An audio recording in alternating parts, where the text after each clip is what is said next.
जैसा कि आपको ज्ञात होगा, प्राथमिक स्तर की शिक्षक भर्ती में बीएड अभ्यर्थियों की एलिजिबिलिटी के संदर्भ में 11 अगस्त 2023 को ऑनरेबल सुप्रीम कोर्ट के द्वारा जो फैसला दिया गया था, उस फैसले से 4 सितंबर 2023 को एनसीटी सभी राज्यों को एक पत्र लिख करके अवगत करा देती है और साथ ही साथ जो कॉम्पिटेंट अथॉरिटी है उसका अप्रूवल भी दे दिया जाता है सभी राज्यों को इसके संबंध में एप्रोप्रिएट एक्शन लेने के लिए। बहुत से राज्य ऐसे हैं जैसे कि बिहार, छत्तीसगढ़, मध्य प्रदेश, पश्चिम बंगाल, जहां पर भर्तियां अभी ऑनगोइंग प्रोसेस में है। इन सभी राज्यों में रिस्पेक्टिव हाईकोर्ट में मामले चल रहे हैं और एक सोशल मीडिया साइट पर यह खबर वायरल हो रही है कि चूंकि 4 सितंबर 2023 को, ध्यान से देख लीजिए डेट, 4 सितंबर 2023 को एनसीटी ने सभी राज्यों को अवगत कराया है और इस फैसले को जो कॉम्पिटेंट अथॉरिटी है उसका अप्रूवल भेजा गया है। यानी कि एनसीटी ये कह रही है कि बीएड अभ्यर्थी अब पात्र नहीं होंगे 4 सितंबर के इस पब्लिक नोटिस जो कि सभी राज्यों को भेजा गया उसके बाद से। तो सोशल मीडिया साइट्स पर यह खबर चल रही है कि अगर राज्य सरकार मजबूत पैरवी कर दे कि सुप्रीम कोर्ट में कि हमें एनसीटी के फैसले का 4 सितंबर 2023 को पता चला, इस वजह से हमारी जो भर्ती प्रक्रिया ऑनगोइंग है इसमें बीएड अभ्यर्थियों को रखा जाए और इस आधार पर क्या बीएड अभ्यर्थी सेफ हो सकते हैं इन भर्तियों में जो राज्यों में चल रही है, इसके रिगार्डिंग डिटेल में बात करेंगे। साथ ही साथ बहुत सारी ऐसी भी खबरें चल रही हैं कि चूंकि एनसीटी ने सभी राज्यों को 4 सितंबर से अवगत कराया तो यह फैसला जो कि सुप्रीम कोर्ट के द्वारा दिया गया है वो 4 सितंबर से लागू होगा। इसके रिगार्डिंग डिटेल में बात करेंगे, अंत तक जुड़े रहिएगा। नमस्कार दोस्तों, मेरा नाम है नीरज, आप देख रहे हैं कैरियर बिट यूट्यूब चैनल। अगर आप इस चैनल पर पहली बार विजिट कर रहे हैं तो इसको सब्सक्राइब करते हुए बेल आइकन को प्रेस करना ना भूलें। सोशल मीडिया पर जो भी खबरें चल रही हैं इसका खंडन आप इसी प्रकार से समझ सकते हैं कि ऑनरेबल सुप्रीम कोर्ट ने अपने कोर्ट जजमेंट में साफ शब्दों में मेंशन किया है कि जब तक किसी रेगुलेटरी बॉडी के ऑफिशियल नोटिफिकेशन को कोई भी कोर्ट अनकॉन्स्टिट्यूशनल करार नहीं दे देती तब तक वह लीगल पोजीशन रखता है, यानी कि उस नोटिफिकेशन की वैधता पूरी तरीके से रहती है। इस नोटिफिकेशन को 25 नवंबर 2021 को अनकॉन्स्टिट्यूशनल पहली बार जोधपुर हाईकोर्ट ने कहा था। अब इसको लेकर के भी बहुत सारे अभ्यर्थियों के मन में भ्रम की स्थिति है कि चूंकि ये पर्टिकुलर किसी एक राज्य के ऑनरेबल हाईकोर्ट के द्वारा फैसला दिया गया है तो क्या ये सभी राज्यों पर लागू होगा। ध्यान से देखिए, ये पर्टिकुलर राज्य के किसी हाईकोर्ट के द्वारा उस पर्टिकुलर राज्य की किसी भर्ती में फैसला नहीं दिया गया है। ये 28 जून 2018 के उस गजट नोटिफिकेशन को अनकॉन्स्टिट्यूशनल करार देते हुए इसको क्वैश किया गया है, जिसके आधार पर सभी राज्यों में अभ्यर्थी बीएड अभ्यर्थी प्राथमिक में सम्मिलित होते हैं। यानी कि ये पर्टिकुलर किसी एक राज्य का मामला नहीं है, ये पर्टिकुलर उस कॉम्पिटेंट अथॉरिटी के उस पब्लिक नोटिस के क्वैश होने का मामला है, जिसके आधार पर सभी राज्यों में अभ्यर्थी प्राथमिक स्तर की शिक्षक भर्ती प्रक्रिया में सम्मिलित होते हैं। तो आप इसको इस नजरिए से नहीं देख सकते कि किसी एक हाईकोर्ट ने फैसला दिया तो ये सभी राज्यों पर मान्य होगा या नहीं।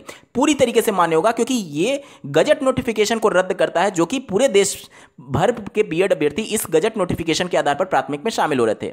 ठीक है, तो सबसे प्रबल संभावना जो है वो 25 नवंबर 2021 से फैसले के लागू होने की है। अब जहां तक बात यह है कि 4 सितंबर को चूंकि कॉम्पिटेंट अथॉरिटी ने सभी राज्यों को अवगत कराया, तो अब चूंकि रेगुलेटरी बॉडी यहां पर एनसीटी है और किसी भी राज्य में हाईकोर्ट के द्वारा क्या फैसला दिया जाता है वो हो सकता है कि सभी राज्य उससे अवगत ना हो।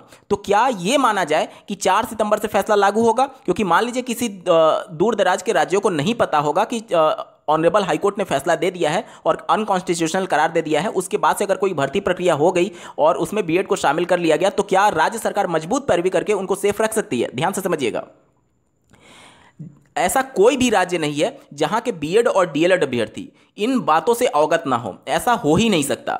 ये ऐसा मामला है जहां पर राज्य सरकार तो छोड़िए, बीएड और डीएलएड अभ्यर्थी इतने अवेयर रहते हैं एनसीटी के मामले को लेकर के, या फिर कब कहां पर क्या फैसला चल रहा है, कहां पर क्या केस चल रहा है। ऐसा पॉसिबल ही नहीं है कि वहां के राज्य के बीएड या फिर डीएलएड अभ्यर्थी ऑनरेबल जोधपुर हाईकोर्ट के फैसले से अवगत नहीं हो।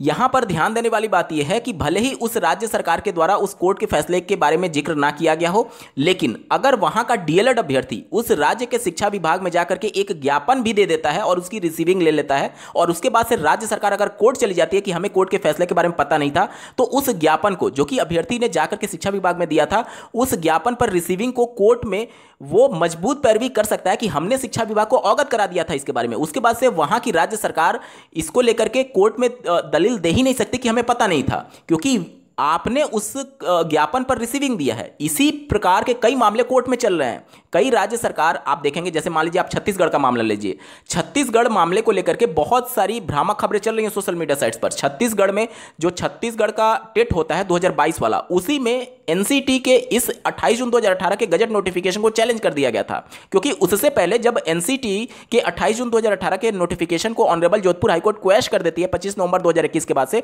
उसी फैसले को आधार बनाते हुए छत्तीसगढ़ में जो टेट हुआ था 2022 वाला, उसमें अभ्यर्थियों ने चैलेंज कर दिया था। उसमें राज्य सरकार भी पार्टी थी। अब आप खुद सोचिए, जब वहां पर उसमें कोर्ट के द्वारा नोटिस इशू किया गया तो राज्य सरकार को भी अपना पक्ष रखने के लिए बोला गया, एनसीटी को भी बोला गया और यूनियन गवर्नमेंट को भी बोला गया। तो आप कैसे कह सकते हैं कि राज्य सरकार को पता नहीं था? राज्य सरकार जब अपना आंसर काउंटर फाइल कर रही है, एनसीटी अपना आंसर काउंटर फाइल कर रही है, राज्य सरकार अपना पक्ष रख रही है, एनसीटी अपना पक्ष रख रही है, तो क्या उन्हें यह पता नहीं हो सकता कि एनसीटी का वो गजट नोटिफिकेशन क्वैश हो चुका है जोधपुर हाईकोर्ट के द्वारा? आप उसी बात को लेकर के पैरवी कर रहे हैं और आप कह रहे हैं कि हमें पता नहीं था इस फैसले से।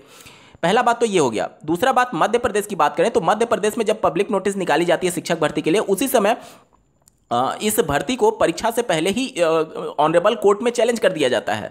वहां पर राज्य सरकार पार्टी थी, राज्य सरकार अपना पक्ष रखती है आंसर काउंटर फाइल के माध्यम से, एनसीटी अपना रखता है। तो राज्य सरकार क्या बाद में ये पैरवी कर सकते हैं कि हमें पता नहीं था? आप जिस मामले को लेकर के पैरवी कर रहे हैं, आंसर काउंटर फाइल कर रहे हैं, आप बाद में कैसे कह सकते हैं कि आपको पता नहीं था?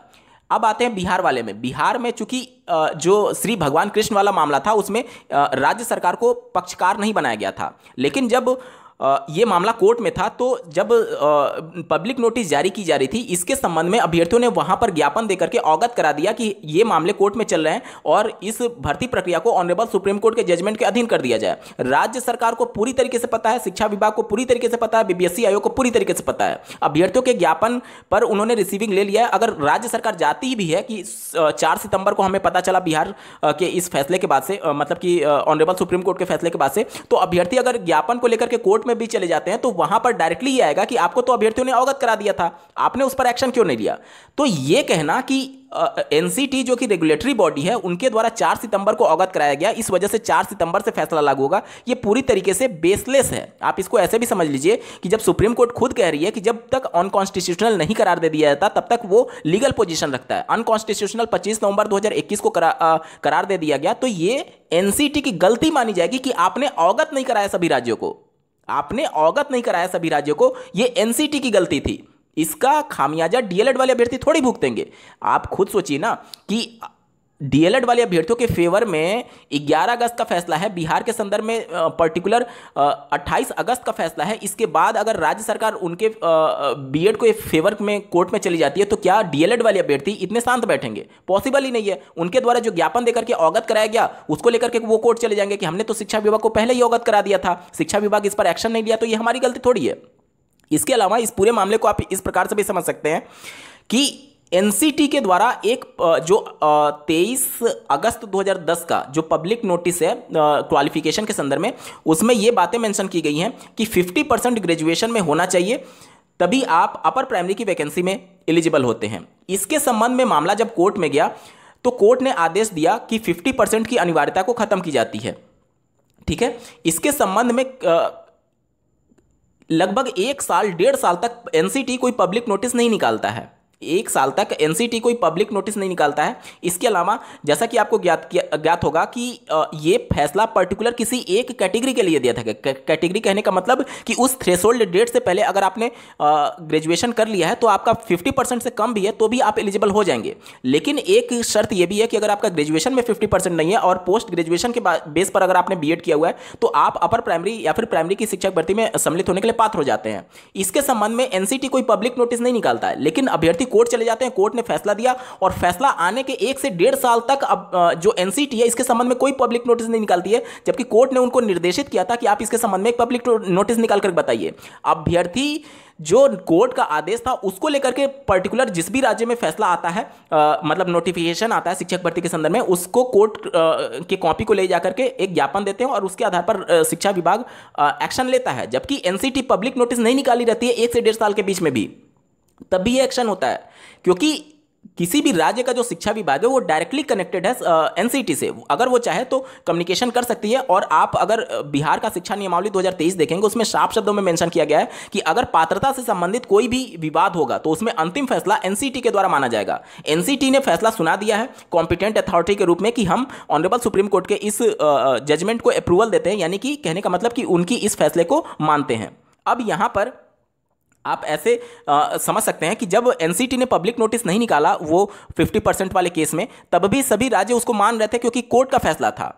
और एनसीटी से पर्टिकुलर वो इंस्ट्रक्शन लेकर के उस मामले को मान रहे थे क्योंकि अभ्यर्थी वहां पर ज्ञापन देकर के अवगत करा रहे थे।